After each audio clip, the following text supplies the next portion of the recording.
जब मुसलमानों के दारुल खिलाफा यानी मुस्लिम दौर हुकूमत की राजधानी बगदाद में हर दूसरे दिन किसी न किसी दीनी मसले पर मुनाजरे होने लगे यानी डिबेट होने लगी। जल्द ही वो वक्त भी आ गया जब एक साथ एक ही दिन बगदाद के 4 अलग अलग चौराहों पर अलग अलग मुनाजरे हो रहे थे।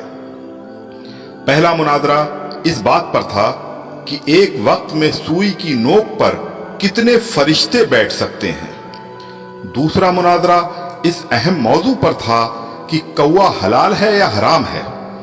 तीसरे मुनाजरे में यह तकरार चल रही थी कि मिसवाक का शरई साइज कितना होना चाहिए। एक ग्रोह का कहना था कि एक बालिश से कम नहीं होनी चाहिए और दूसरे ग्रोह का यह मानना था कि एक बालिश से छोटी मिसवाक भी जायज है।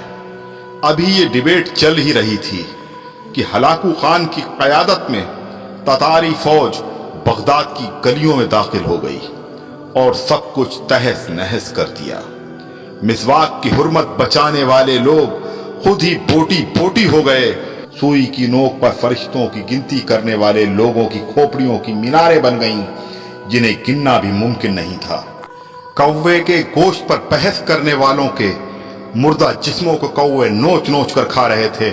आज हलाकू खान को बगदाद तबाह किए सैकड़ों बरस गुजर चुके हैं, मगर कसम ले लीजिए जो मुसलमानों ने तारीख से रत्ती बराबर भी सबक लिया हो। आज हम मुसलमान फिर वैसे ही मुनाजरे सोशल मीडिया पर या अपनी महफिलों, जलसों और मस्जिदों के मेंबरों से कर रहे हैं। दाढ़ी की लंबाई कितनी होनी चाहिए या फिर पायजामे की लंबाई टखनों से कितना ऊपर कितना नीचे शरई एतबार से होनी चाहिए। फिरके और मसलक के हमारे झंडा बरदार सिर्फ और सिर्फ अपने अपने फिरकों को जन्नत में ले जाने के दावे कर रहे हैं और दौरे हाजिर का हलाकू खान एक एक करके मुस्लिम मुल्कों को नेस्तनाबूद करता हुआ आगे बढ़ रहा है। अफगानिस्तान, लीबिया, इराक के बाद सीरियाई बच्चों की कटी फटी लाशों की गिनती करने वाला कोई नहीं है। बेगुनाहों की खोपड़ियों के मीनार फिर बनाए जा रहे हैं। आदम की नस्ल के नौजवानों, बूढ़े बुजुर्गों की लाशों को कौवे नोच नोच कर खा रहे हैं और हवा की बेटियां अपनी अस्मत बचाने के लिए उम्मत की चादर का कोना तलाश कर रही हैं।